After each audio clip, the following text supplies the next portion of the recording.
Eh bien, salut à tous la team, j'espère que vous allez bien. Et on se retrouve aujourd'hui pour une nouvelle vidéo dans laquelle, bien sûr, nous allons parler de ce classico tant attendu, je pense, cette année des deux côtés. Car moi, personnellement, cette année, je vais rentrer dans le dur, mais j'ai vraiment envie qu'on ridiculise l'OM. Voilà, c'est mon ADN PSG, je suis désolé, supporter marseillais, même si je n'ai rien contre le peuple marseillais. Mais moi, personnellement, il va falloir vraiment, je pense, vous fracasser sur le terrain pour que vous puissiez arrêter de parler un peu et de déblatérer sur nous. La team, avant de commencer, parce que forcément dans cette vidéo, ça va chambrer un peu. Ça commence à chambrer côté marseillais, ça a commencé déjà depuis 5 jours, même un peu plus longtemps, que ce soit les joueurs, que ce soit les supporters, que ce soit les youtubeurs marseillais. Donc forcément, nous, supporters parisiens, on n'a pas trop parlé pour l'instant, en tout cas pour ma part, moi j'ai pas parlé du tout. On aura la réponse sur le terrain demain. La team, avant de commencer, je tiens à vous dire qu'on se retrouve aujourd'hui donc pour cette nouvelle vidéo sur ma nouvelle chaîne, bien sûr. Donc ma chaîne, à l'heure où je vous parle, ma première chaîne n'a pas été encore supprimée, mais elle va être supprimée car j'ai eu 3 avertissements. Donc voilà, pour droit d'auteur. Donc bon, c'est malheureux, j'étais arrivé pratiquement à 5000 abonnés sur cette chaîne-là. On était sur une bonne lancée, mais bon, ce n'est pas grave. On va repartir sur une nouvelle lancée. Ici, on repart de zéro. Ce n'est pas très très grave, il y a plus grave dans la vie. Donc la team, je vous demande à tous, avant de commencer, un maximum de likes, un maximum de force. Abonnez-vous, likez, partagez. Mettez la cloche pour être au courant des prochaines vidéos qui sortent. Et j'attends votre force, les frérots. Je compte sur vous. Je compte sur vous. Donc la team, comme je vous l'ai dit, on se retrouve pour l'avant-match Marseille-PSG, qui le premier match aller se joue au Vélodrome cette année. Donc voilà, donc Marseille troisième du championnat. Donc pour une fois, il y a on va dire, il y a une bonne, même si on a 10,2 et qu'ils ont en vérité un match de retard. Donc s'ils gagnent, on sera à peu près à 7 points d'écart, bien sûr. Mais cette année, au moins, dans le classement, on est proche. Donc cette année, c'est bien. Vous savez, moi, je tiens à préciser que je suis de la vieille école. Bon, j'ai 27 ans, mais on va dire que j'ai commencé à vraiment aimer à regarder le football avec ma famille, avec mon père, avec mon frère, qui m'ont inculqué ces valeurs et notions du Paris Saint-Germain dès mon plus jeune âge, bien sûr. Donc moi, mes premiers souvenirs, c'est la fin des années 90, bien sûr, où là, les classicos étaient juste exceptionnels, les années Ronaldinho, bien sûr, les années aussi après. Ensuite, c'est pas que ça s'est un peu perdu, mais on a pu aussi le remarquer souvent à la télévision. Moi, je m'en souviens, à l'époque, quand il y avait un classico, t'étais devant, il y avait Canal+, qui te faisait des sujets, des reportages, des trucs comme ça et tout. Je trouve que ça s'est un peu perdu avec le fil du temps. Bon, parce que Paris a pris forcément une autre dimension depuis, et que Marseille, bon, sans vous tailler pour parler sérieusement, Marseille n'a pas répondu à toutes ces exigences ces dernières années, on va dire. Après, moi, en tant que supporter parisien, même si je peux pas voir du tout l'équipe de Marseille, j'espère que qu'un jour ça redeviendra un grand club et un club à notre hauteur et tout, parce que forcément on en a besoin dans le championnat de France, c'est important. On a bien vu que dans tous les championnats, que ce soit en Angleterre, en Espagne, en Italie, en Allemagne, il y a 3-4 équipes qui sortent du lot et qui arrivent à se concurrencer. Voilà, pour l'instant, en Ligue 1, il n'y a que le Paris Saint-Germain.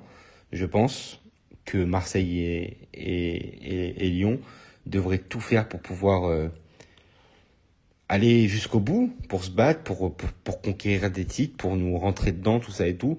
Parce que moi, personnellement, en tant que fan de football, en tant que fan du Paris Saint-Germain, et en ayant été de l'école fin 90, j'ai envie de revoir des classicos comme avant. Donc, j'ai hâte de voir le match de dimanche. Moi, je vous dis la vérité. J'ai vu que les Marseillais ont commencé à parler. J'ai vu que Gendouzi, ancien Parisien, a dit qu'il était sûr de remporter le Classico dimanche prochain, donc demain. Moi, ça me fait rire personnellement. On a vu que Sampaoli a commencé à se plaindre aussi, en disant oui, ils ont tout le monde et tout. Bon, bref, voilà, il commence à trouver entre guillemets des circonstances. C'est comme à l'époque quand Villas-Boas se dédouanait, genre de jouer contre nous parce on jouait pas à armes égales. Franchement, moi, je trouve ça complètement ridicule. Alors que c'est sûr que pour eux, ça va être le match entre guillemets de l'année, parce que bon, ils vont tout faire, surtout que maintenant avec l'équipe qu'on a, surtout avec Lionel Messi qui est arrivé au Paris Saint-Germain, il y a des supporters forcément marseillais qui l'ont admiré au Barça, mais qui vont pas s'empêcher, croyez-moi, de l'insulter et de le siffler au Vélodrome. Après, on va dire que c'est de bonne guerre. C'est sûr qu'ils vont pas l'acclamer, même si Messi, normalement, est acclamé dans tous les stades là où il passe. Mais bon, là, c'est la rivalité. Après, je pense pas qu'il ait été acclamé à Bernabéu. Donc forcément, là, c'est le club rival, c'est Marseille. Donc forcément, qu'ils vont le siffler, qu'ils vont le chambrer. Moi, j'espère juste qu'il y aura pas de débordement de supporters, voilà, parce que bon, on se fait une guerre sur les réseaux, dans la presse, sur le terrain, mais il faut pas qu'il y ait de violence entre les supporters. Faut pas que ça parte en cacahuète, parce que voilà, on peut pas se permettre. C'est la beauté du foot. Ça fait partie du foot, mais on veut pas de violence. On n'est pas pour les violences, on n'est pas pour les bagarres. Il faut vraiment que les joueurs parisiens jouent en toute sécurité quand ils vont à Marseille, et il faut que les Marseillais, quand ils viennent à Paris, jouent en toute sécurité aussi. Ce n'est que du football, même s'il y a une rivalité historique entre ces deux clubs, ça c'est vrai. Maintenant, les Marseillais, les frérots, il faut un peu vous calmer, voilà. Moi, j'espère qu'on va vous mettre une tannée dimanche. Franchement, si on peut vous mettre 3-4-0, il faut vous les mettre. Personnellement, si on va faire un petit historique des dernières confrontations, bien sûr, on va un peu passer par là, voilà, pour voir un peu ce qui s'est passé pendant les derniers matchs avec bien sûr, durant ce classico, excusez-moi, je perds un peu le fil. Donc bon, durant on va remonter sur les 5 derniers matchs, hein, Paris a gagné 4 fois et a perdu une fois, leur défaite était le 13 septembre 2020. On avait perdu au Parc. Sinon, on se souvient de nos victoires, bien sûr, hein. 2-0 en 2019 sur le match retour de la saison. On a gagné 4-0 contre vous au Parc. Je m'en souviens très très bien de ce match. D'ailleurs, on a été très très gentil avec vous parce qu'après la mi-temps, on vous avait mis 4-0 à la mi-temps. Après la mi-temps, on avait complètement arrêté de jouer. Si on avait continué à jouer vu le niveau que vous avez à l'époque, franchement, on aurait pu vous mettre une correction 6-7-0, je pense sincèrement. Après, on a gagné, donc on a perdu 1-0, ils ont gagné 1-0 chez nous. On a gagné pendant le Trophée des Champions 2-1 le 13 janvier 2021. Et le dernier match au Vélodrome, on le gagne 2-0. Donc la team, voilà, Marseille sur les 5 derniers matchs reste sur une défaite contre Lens, un match nul contre Galatasaray en Europa League, une défaite contre Lille, une victoire contre Lorient et récemment, jeudi dernier, un match nul contre la Lazio Rome qui est une très très bonne équipe selon moi. Donc ils avaient vraiment un très bon adversaire. Donc franchement, ils ont pu bien se préparer. Selon moi, après bon, je vous cache pas que j'ai pas vu du tout le match parce que je regarde pas forcément les matchs de l'OM. Et nous, bien sûr, on reste sur les 5 derniers matchs, on reste sur une victoire contre Montpellier, une victoire contre City, malheureusement la défaite contre Rennes, juste avant la dernière trêve, une victoire contre Angers 2-1 et une victoire contre Leipzig 3-2. La team, personnellement, ce que j'attends moi personnellement de ce match, j'attends que Pochettino se gère. Normalement, il devrait y avoir forcément le retour de Neymar. Donc notre trio, notre quatuor, comme vous voulez, donc le trio pour Mbappé, Neymar, Messi, et le quatuor pour Mbappé, Neymar, Messi et Di Maria devrait être présent si tout se passe bien demain au Vélodrome. J'attends vraiment de notre équipe, de l'application. Il ne faut pas prendre ce match à la légère. Les Marseillais vont tout faire pour essayer de gagner, ce qui est normal.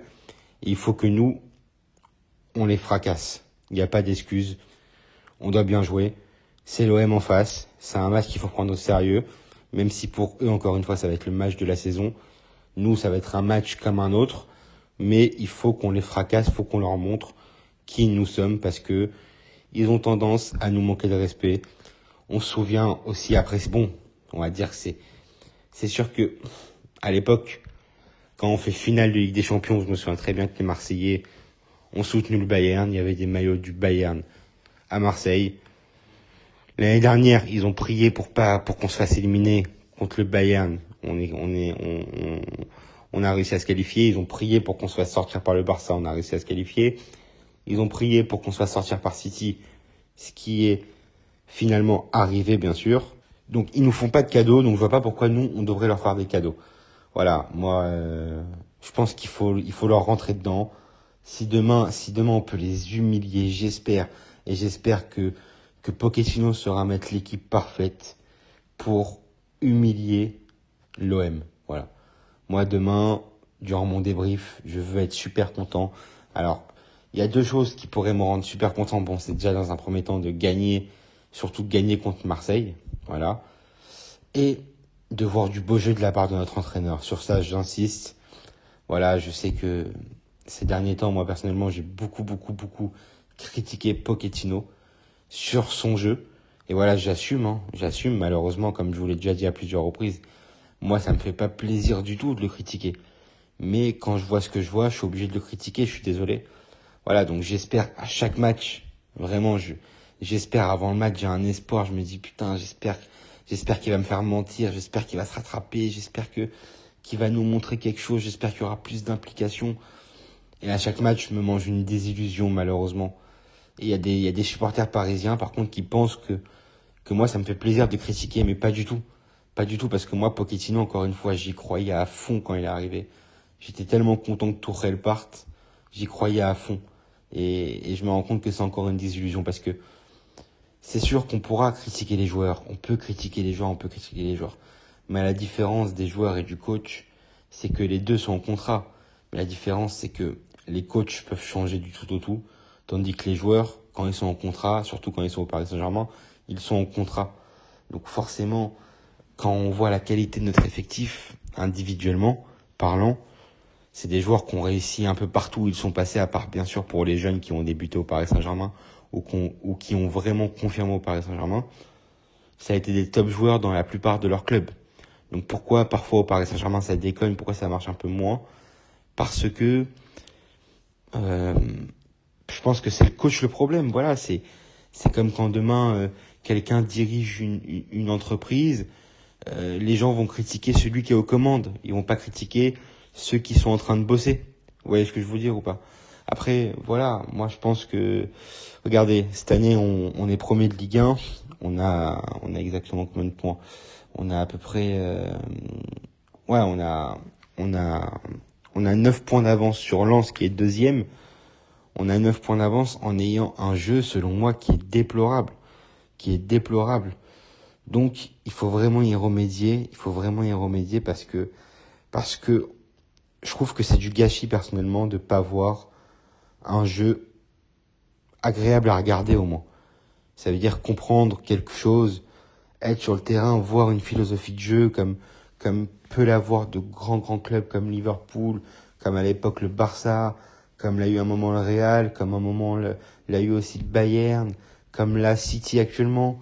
Voilà, voir une identité, le jeu du Paris Saint-Germain. Je veux que les clubs adverses commencent à flipper de nous. Voilà, et je pense qu'avec l'effectif qu'on a, c'est vraiment dommage de ne pas produire un plus beau football, parce qu'il y a vraiment une possibilité. Donc voilà, j'espère encore une fois que Pochettino me fera mentir demain, et encore une fois, le jour où je verrai un jeu qui moi, personnellement, me plaira. Après, c'est sûr que en tant qu'individu, on n'a pas tous la même vision des choses, on voit pas tous les mêmes choses pareilles, même si on supporte la même équipe. Il y a des choses qui vont pas me plaire à moi, qui vont plaire à quelqu'un d'autre, et vice versa, c'est sûr et certain. Mais en tout cas, si demain il y a du beau jeu, je saurai vraiment le reconnaître et je serai le premier à m'excuser d'avoir critiqué Pochettino. Même si bien sûr, il suffit pas d'un match pour changer ma réflexion. Il faut que le beau jeu s'installe sur 3-4 matchs d'affilée. Après, on peut faire des contre-performances, on peut perdre. Mais perdre en ayant procuré quelque chose. Pas perdre en étant frustré, en perdant ses moyens. Je sais pas si vous voyez ce que je veux dire. Donc voilà la team. Donc conclusion, demain j'espère vraiment une victoire du Paris Saint-Germain. Allez, je vais viser haut cette fois-ci, 3 ou 4-0. Je m'en fous, faut les fracasser. Même si l'OM a un meilleur jeu depuis le début de la saison, ça c'est vrai par contre. Ils ont fait un bon recrutement. Voilà, on va pas se mentir, hein, c'est la vérité. Je suis pas ici que pour critiquer et charrier l'OM. L'OM a fait un bon recrutement. Ils ont un bon entraîneur, c'est un bon meneur d'hommes. Après voilà, ils ont tendance à lancer un peu de pique. C'est normal, c'est de bonne guerre, c'est de bon enfant. Mais il faut leur répondre, et il faut leur faire fermer leur bouche. Donc voilà la team. Donc on se retrouve demain pour une prochaine vidéo, ou tout à l'heure, je sais pas, on verra. Ce qui est sûr, c'est qu'on se retrouve demain soir pour le débrief du Classico OM Paris Saint-Germain. Donc voilà la team, donc n'oubliez pas de liker, abonnez-vous, partagez. Et on se retrouve tout à l'heure ou demain pour une prochaine vidéo. Force à vous la team. Merci à tous ceux qui donnent de la force. Et abonnez-vous les frérots, je compte sur vous. Et mettez la cloche des vidéos pour être au courant des vidéos de la chaîne. Faites attention à vous les frérots, bon match. Et surtout, allez Paris les frérots. Allez Paris et fracassez-moi l'OM, je vous en supplie. Mbappé, je t'en supplie. Neymar, je t'en supplie. Messi, je t'en supplie. Je vous en supplie les frérots, fracassez-les. Fracassez-les qu'on rigole un peu, qu'on soit content. Merci à tous les frérots. Passez une bonne journée. Salut.